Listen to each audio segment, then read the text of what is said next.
नमस्कार, मी लतिका। आज मी तुम्हाला कोजागिरी पौर्णिमेसाठी मसाले दूध बनवून दाखवणार आहे। त्यासाठी बघा 1 लिटर म्हशीचं दूध घेतलेलं आहे।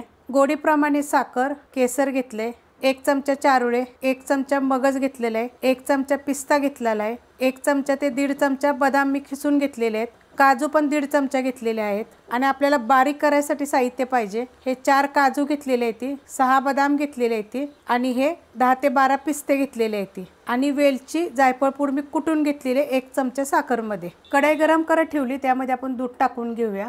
घट्ट असं दूध आहे बघा। आणि दूध चांगलं आपल्याला पहिलं गरम करून घ्यायचे, म्हणजे उकळून घ्यायचे दूध पहिलं। दूध बघा चांगलं गरम झालेलं आहे। आता उकळ्या आलेल्या आहेत, तर हलवायचं, नाहीतर काय होतं माहिती का, खाली वगैरे लागतं, म्हणून असं हलवून घ्यायचं। आणि गॅस आपला मीडियम आहे, मीडियम गॅसवर हे सगळं केलेलं आहे।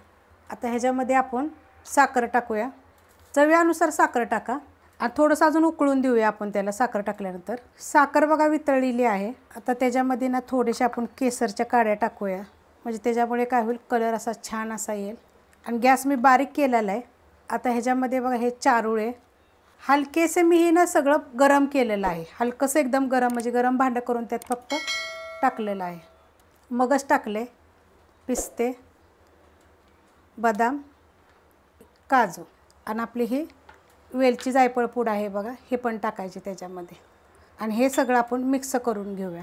हलवून घेतलेलं आहे आणि गॅस आपला बारीक आहे, तर बारीक गॅसवर हे मी आटवून घेते, तर हे बाकीचे आपले जे साहित्य आहे ना ते बारीक करून घेऊया। आता हे काजू, बदाम आणि पिस्ता आणि हे थोडेसे मगज आपण हे सगळं बारीक करून घेऊया। आणि हे वरून आपल्याला सजावटीसाठी मी ठेवलेलं आहे थोडंसं असं बघा। मी कुटून घेतलेलं आहे ग्लासमध्येच, तर अशा पद्धतीत कुटायचं बघा, जसं म्हणजे आपण जे दूध पितो ना तेव्हा हे थोडंसं आपल्या दाताखाली वगैरे आलं पाहिजे, म्हणजे चव छान अशी लागते। दूध बघा आपलं आटलेलं आहे आणि एवढं घट्ट झाले बघा। आणि कलर बघा किती मस्त आलेला। हे कसं दूध असतं, असं आटलं पाहिजे तर त्याची चव छान अशी येते। मसाले दूध म्हणजे कसं आटलं पाहिजे। आता हे आपण मसाला टाकणार आहे, जो आपण हे कुटलं होतं, जे बदाम काजू वगैरे ते, तर हे 1.5 चमचा टाकलेला आहे। चमचा बघा हा माझा मोठा आहे थोडा। तर आता हे पण आपण एक 5 ते 7 मिनिट बारीक गॅसवर आटवून देऊया। दूध बघा आटलेलं आहे आणि मस्त असं झालेलं आहे। घरात एकदम छान असा वास सुटलेला आहे।